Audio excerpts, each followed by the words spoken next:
دیکھیے فلاح کے اصل معنی ہے پھاڑنا. فلاح کہتے ہیں کسان کو کہ وہ اپنے ہل کی نوک سے زمین کی دھرتی کے سینے کو چیرتا ہے. عربی کی کہاوت ہے ان الحدید بالحدید یفلح، لوہا لوہے کو کاٹتا ہے.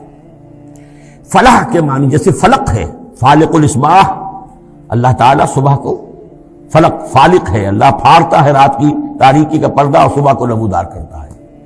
اسی طریقے سے فالق الحب والنوا، گٹھلیوں کو بیجوں کو پھاڑتا ہے، اس کے اندر سے پھر وہ دو پتیاں نکلتی ہیں جو پودا بنتی ہیں. تو فلاح کے معنی بھی ہے پھاڑنا. پھاڑنے سے مراد کیا ہے؟ انسانی شخصیت کی جو اصل انسانی شخصیت ہے وہ تو اندر چھپی ہوئی ہے، وہ ہماری روح ہے، وہ ہماری انا ہے، وہ ہماری خودی ہے. یہی در حقیقت اقبال کا فلسفہ خودی ہے. اور اسی کی بہترین تعبیر جو ہے آدرش، جو میں نے لفظ استعمال کیا تھا سورہ حج کے ضمن میں، ضعف الطالب والمطلوب، تو آئیڈیلز کا جو فلسفہ ہے اس کے حوالے سے ڈاکٹر رفیع الدین مرحوم و مغفور نے علامہ اقبال کی اس کے فلسفہ خودی کی بہترین تعبیر کی ہے. آئیڈیالوجی آف دی فیوچر ان کی مارکت الآراء کتاب ہے انگریزی زبان میں. تو افلح المومنون، گویا کہ میرا جو وجود ہے یہ گوشت ہے، یہ پوست ہے، ہڈیاں ہیں، یہ ہے وہ ہے، تن و توش ہے، لیکن اس کے اندر میری ایک انا ہے، میری ایک شخصیت ہے. انا، یہ انا کیا ہے؟ میں کہتا ہوں میرا ہاتھ، وہ میں کون ہوں جس کا یہ ہاتھ ہے؟ میرا ہاتھ، میرا پاؤں، میری آنکھ، میرے کان، میرا سر، میرا یہ، میرا وہ، میرا جسم. بھائی وہ میں کون ہے تو پوزیس کرتا ہے اس کو؟ وہ میں، وہ انا، وہ ایک مخفی حقیقت ہے، اور اصل میں وہ روح ربانی جو میرے اندر پھونکی گئی ہے وہ ہے میری اصل حقیقت. لیکن یہ غلافوں میں لپیٹ دی گئی ہے، مادی غلاف ہے.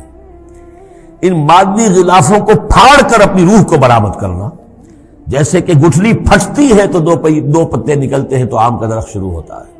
ان مادی غلافوں کو پھاڑ کر اپنی اصل حقیقت، اپنی اصل انا کو برآمد کر کے تقویت دینا، یہ ہے فلاح. قد افلح، بہترین ترجمہ کیا ہے یہاں پر لفظ کے قریب ترین ہونے کے اعتبار سے. میرے سامنے اس وقت یہ ہے حضرت شیخ الہند رحمۃ اللہ علیہ کا، اور شیخ الہند رحمۃ اللہ علیہ مولانا محمود الحسن صاحب کا کہنا یہ ہے کہ میں نے تو موضح القرآن میں جو ترجمہ شاہ عبد القادر دہلوی رحمۃ اللہ علیہ کا تھا وہی اختیار کیا ہے. کام نکال لے گئے اہل ایمان، قد افلح المومنون، کام نکال لے گئے اہل ایمان. جیسے کہ خزانہ ہو، خزانہ کھودیں گے تو نکالیں گے نا. تمہارے اندر ایک خزانہ ہے، دم چیست پیامیست، شنیدی نہ شنیدی، در خاک تو یک جلوے آمیخت نہ دیدی، دیدن دیگر آمیز شنیدن دیگر آمیز. تمہارے اندر نور بھی ہے نور تجلی بھی اسی خاک میں پنہا، غافل تو نرا صاحب ادراک نہیں ہے. تم حیوان ہی حیوان نہیں ہو، اس میں روح ملکوتی بھی ہے، لیکن تمہاری ساری توجہ اسی حیوانی وجود پر ہے. وہ روح جو ہے وہ تو تمہارے وجود کے اندر مر کر دفن ہو چکی ہے. تم چلتا پھرتا مقبرہ بن چکے ہو، تم زندہ نہیں ہو، مردہ ہو. اور جس کی روح جاگ جائے گویا کہ وہ زندہ ہوتا ہے، پھر اس کو زندگی ملتی ہے. فَلَنُحْيِيَنَّهُ حَيَاةً طَيِّبَةً. یہ ابو جہل مردہ تھا، یہ زندہ نہیں تھا، یہ اندھا تھا، دیکھ نہیں رہا تھا، یہ بہرا تھا، سنتا نہیں تھا. یہ جو حقائق ہے اس کو سمجھ لیجئے. اپنے وجود، اپنی اصل شخصیت، اپنی انا، اپنی خودی، اپنے سیلف، اس کی development of the self, development of the character, انسانی شخصیت کے لیے یہ ہے قد افلح. کھود نکالنا، خزانہ کھود نکالنا. ایک ہندی کا دوہا ہے بڑا پیارا، بھوکا کوئی نہیں. بھیک تو وہ خود شاعر ہے. بھیکا بھوکا کوئی نہیں، سب کی گٹھڑی لال.